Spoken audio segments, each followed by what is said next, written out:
Invite a Budget Blinds style consultant to show you how to transform your rooms just by changing your window coverings. Canada's #1 choice for window coverings. Visit budgetblinds.ca today.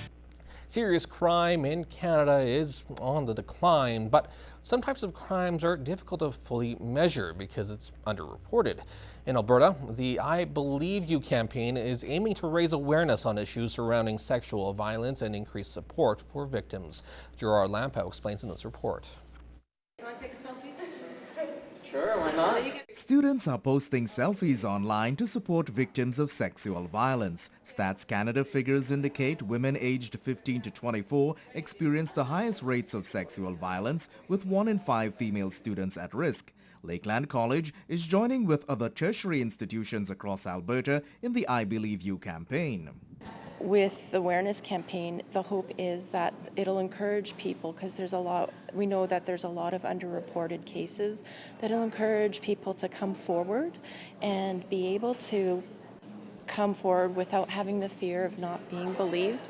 One difficulty is what to say to a victim. Most of the time, we don't know how to respond if someone tells us that.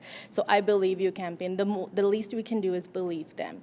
According to Statistics Canada, serious crime across the country is down in 2014 to levels not seen since 1969. Now in Alberta, some 2,700 sexual assaults were recorded in 2014. However, 97% of sexual assaults go unreported.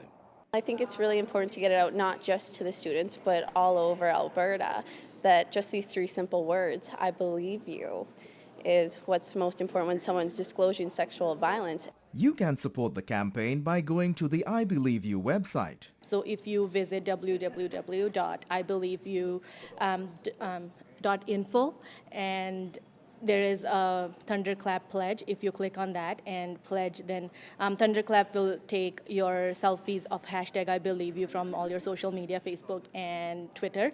And on September 30th, it's like an online flash mob. And what does this mean for Lakeland College going forward?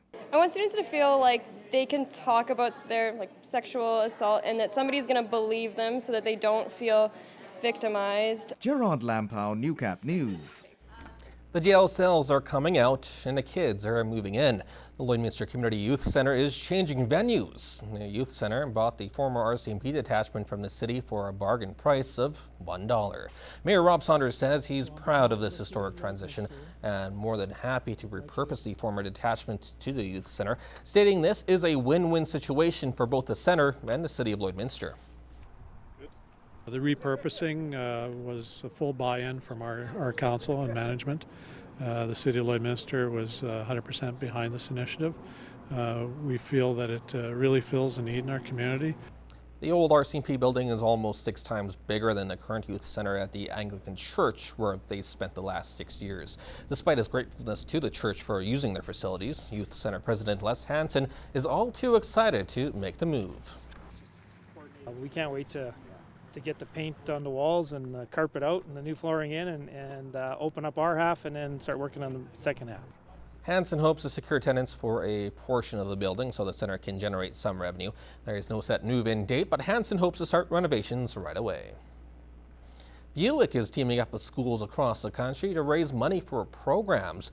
Westridge Buick GMC and Bishop Lloyd Middle School are holding a fundraiser to support the school's breakfast program and beautification project. Next Thursday, the school and dealership are holding a test drive where people can try out a variety of vehicles free of charge. For every test drive, they can get Buick will donate $20 to the school. It's also about showcasing our school to the community, getting students involved and getting the community involved in our school. The school's breakfast program provides a nutritious breakfast for students each morning and runs completely on fundraisers like the test drive event. Proceeds are also going to sprucing up the appearance of the school. The students identified that our school outside the exterior needed some work, so we want to put in some benches, we want to put in some trees and planter boxes and just make it more attractive. The goal is to raise $10,000 from the event. Westridge Buick GMC also wants to show General Motors that despite being in a smaller community, Western Canada is a dominant force in the nation. We're going to have a great lineup of vehicles, the Buick Encore, the Buick Regal, the Buick Enclave, all the GMC trucks that everybody likes, and the Yukons, that type of thing. We'll have lots of good stuff here. It's really going to be a whole fun day. The test drive runs from 9 in the morning until 9 that night. A family barbecue will also be held and donations are accepted. Test drives can be booked by calling the school. The race is on for area producers to get the crop in before the weather changes, but in all the rush, officials are reminding those in the field to not forget about their safety. Gerard Lampow has more in this week's Agriculture Report. The biggest issue right now is time. People are rushed, and as such, people tend to take a few shortcuts that maybe they shouldn't. They jump in the combine or jump in the truck without taking a good look around to see what might be in the way and where everyone is. The clock is ticking with combines revving as producers are pooling efforts to get the grain crop in the bin. The big thing is to take your time, and you know this idea of doing a walk around before you leave the yard or leave on the equipment is a very important one because equipment is so large these days that it's very easy to lose somebody in the back of a combine. The haste to get the crop in could also push some producers to put in extra hours. We personally don't do that, Gerard, unless we're really, really pressed. If there's, say, your last field of wheat has got to come off and it's a good grade and there's a storm brewing, then, we'll go late. But I know lots of guys do go fairly late. This producer is fully aware that if you work late, then you're running on less sleep the next day and it increases your chances of making a mistake. Producers are encouraged to use gloves, glasses and other safety equipment, avoid loose clothing which could get caught in machinery, take breaks and stay hydrated. Everybody has their lunch in their combine, and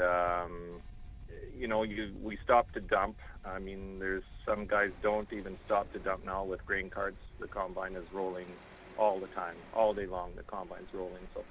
So we do stop to dump every tank full, and so that helps a little bit. Take care of yourself. People they don't eat as well as they should. They may not sleep as much as they should. And really, I think if a person is sharp, if a person is well fed, well hydrated, and well alert all through harvest season, it will save a lot of people a lot of trouble. Producers need to check equipment daily, greasing moving parts, cleaning the windows of the combine, and making sure there are no strange noises on startup. And one more reminder. Have a safe harvest. Take it a little easy. It'll get done. Gerard Lampow, Newcap News.